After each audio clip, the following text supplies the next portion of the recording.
Penonton, senang sekali kita bisa bertemu kembali dalam acara Tadarus Ramadan. Kali ini kita akan berkesempatan untuk ngobrol dengan salah seorang deklarator dari Pergerakan Indonesia untuk Semua yang sekaligus adalah seorang intelektual NU. Namanya Ahmad Sahal. Halo, Mas. Halo, Bang Ade. Kita kali ini akan bicara tentang seringkali masyarakat tuh bertanya-tanya, ya.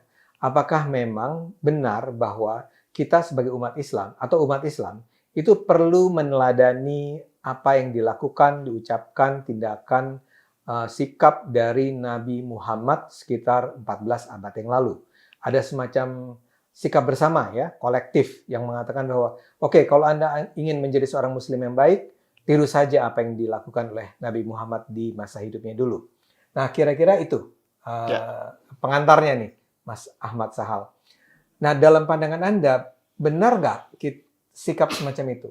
Jadi kalau Anda adalah seorang muslim yang baik, adalah seorang muslim yang meniru total Nabi Muhammad.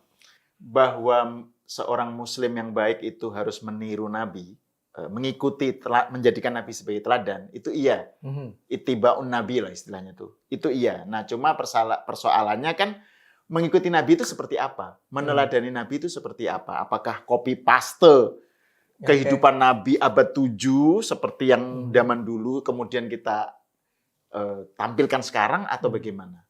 Nah, yang harus diingat Bang Ade, Nabi itu punya dua elemen, punya dua kategori ya. Dalam Quran dinyatakan bahwa Nabi Muhammad itu adalah manusia biasa yang mendapatkan wahyu.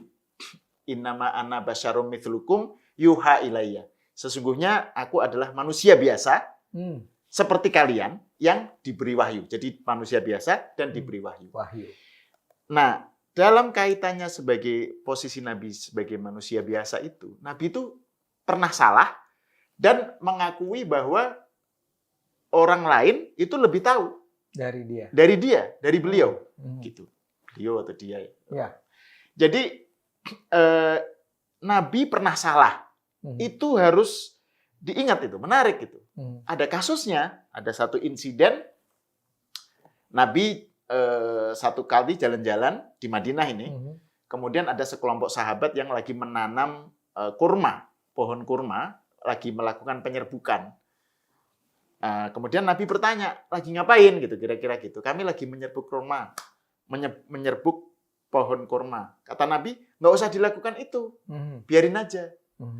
Nah, ini sahabat meneladani Nabi dong, ngikuti Nabi, ikutlah nasihat Nabi. Ternyata beberapa saat kemudian pohon kurmanya jelek, gitu. Jadi tidak menghasilkan kurma yang bagus. Terus suatu ketika Nabi jalan lagi ke situ, terus ini kenapa? Apa yang terjadi dengan kurma kalian? Lah, kami kan ngikuti saran Anda.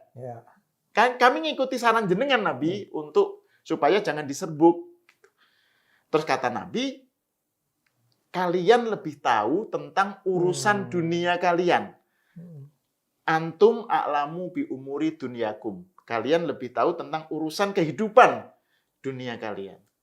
Itu satu kasus. Jadi diakui oleh Nabi Muhammad. Iya.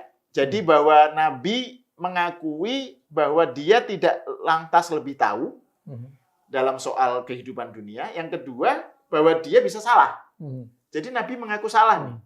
Yang kedua, kasus Perang Badar nih, Bang Ade. Perang Badar itu berarti awal abad 2 ya. 2 Masehi ya. 2 Hijriah. 2 Hijriah. Nabi lagi ngatur strategi terus. Ini perang Nabi Muhammad dan Islam melawan kafir Quraisy. Kelompok Quraisy ya. Nabi punya strategi pasukannya ditaruh di dekat sumur. Terus ada seorang sahabat nanya, "Nabi, ini dari Allah, ini wahyu atau pendapat Anda? Atau ini pandangan Anda sendiri?" "Oh enggak, ini bukan dari wahyu, ini pendapat saya." "Oh, kalau gitu salah. Strateginya harus begini, jangan ditaruh di situ." Dan Nabi mengikuti saran itu, gitu ya. Dan ternyata pasukan Islam menang saat itu kan. Nah, dari dua insiden itu kita bisa melihat bahwa Nabi bisa salah dan mengikuti Nabi itu tidak lantas mengiyakan, mengikuti semua harfiah ya perilaku Nabi, tetapi hanya terbatas kepada ibadah ritual gitu. Jadi ada di divisi, ada dua pembedaan nih Bang Ade. Ada soal ibadah, soal sholat, bagaimana sholat, soal bagaimana puasa. Itu kan kita nggak mungkin ngarang ya, nggak boleh ngarang gitu. Kita harus ngikutin Nabi gitu ya. Nah, tapi ada juga soal kehidupan yang jauh lebih luas. Soal kehidupan ini dicontohkan tadi soal kurma, pohon kurma. Yang kedua soal strategi perang. Strategi perang itu kan politik macam-macam ya. Ini yang dipentingkan adalah soal-soal kemaslahatan ya, kemaslahatan. Jadi public welfare, soal bagaimana, dan soal sains. Jadi soal sains berarti Nabi mengakui diserahkan kepada umat. Gitu. Jadi kalau bisa kita simpulkan nih, kalau dengan kasus itu, sebenarnya umat Nabi zaman sekarang dalam soal kehidupan nih, itu lebih berperadaban dibanding umat Nabi zaman dulu, gitu loh.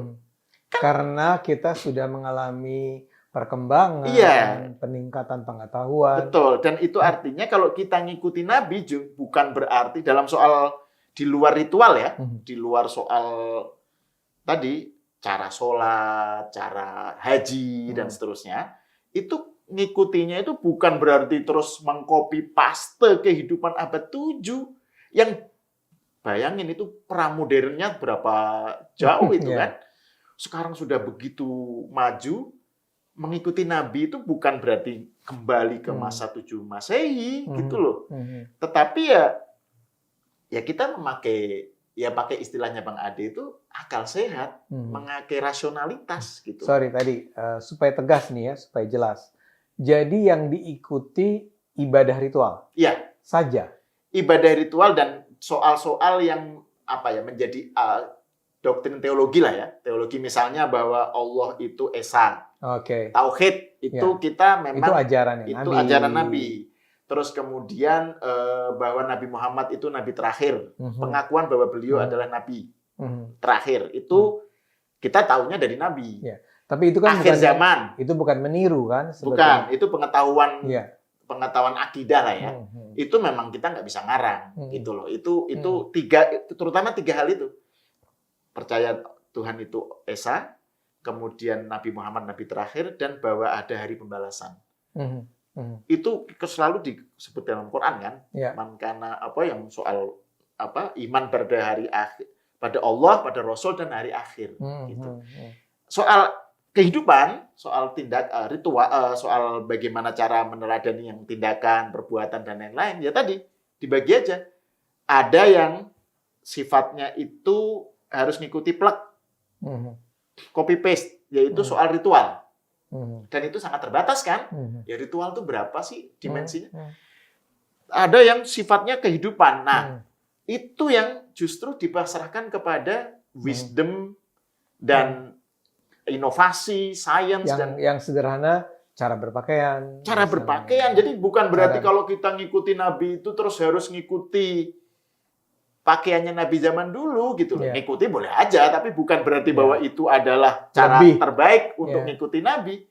Bahkan Kiai Haji Mustafa Bisri, Gusmus, dia bilang bahwa Nabi itu, ini soal cara berpakaian ya. Fakta bahwa Nabi itu pakai sorban dan jubah, itu bukan berarti bahwa itu pakaian khas kenabian. Karena zaman itu semua orang Arab pakai begitu sampai sekarang. Jadi, Abu Jahal juga ya? Abu Jahal, Abu Lahab, semua pakai sorban dan jubah kan. Gusmus bilang itu kita bisa membacanya sebagai bukti bahwa Nabi menghargai tradisinya. Jadi kata Gusmus, lah kalau tradisi kita orang Jawa, dia kan yang berbicara di dalam jamaah pengajian Jawa ya. Kalau pakai batik ya jangan-jangan ngikuti Nabi itu adalah pakai batik. Untuk orang Jawa gitu. Orang Texas katanya pakai jeans gitu loh. Jadi itu sesuatu yang sifatnya kehidupan. Jadi diserahkan kepada akal kita ya. Karena itu kalau berpakaian saja kita tidak perlu meniru Nabi, tidak perlu ya, bukannya tidak boleh. Tidak boleh. Apalagi kita urusan demokrasi, sains, ekonomi dan seterusnya. Saya rasa cukup jelas sekali nih. Mas Ahal sudah mengantarkan kita pada sebuah sikap tentang Kita bisa saja beragama atau kita penting untuk meniru meneladani Nabi Muhammad, tapi sebetulnya hanya dalam hal-hal tertentu. Ya. Barangkali spiritualitasnya, Ya. ketakwaannya, teologinya, soal ritual dan ritual. Tapi di luar itu mungkin manusia, kita semua mungkin lebih tahu daripada Nabi. Nah, ini juga memunculkan pertanyaan yang kita bahas di episode berikutnya ya. Yaitu? Loh, padahal kan katanya Islam itu mengatur semua. Islam itu lengkap. Kok hanya ritual aja yang permanen diikuti Nabi? Ya, gitu. Ya, nah, ini itu gimana? Pertanyaan berikutnya ya. Ya. Jadi penonton, kita akhiri dulu Tadarus Ramadan pada hari ini. Selamat menjalankan ibadah puasa. Sampai bertemu lagi.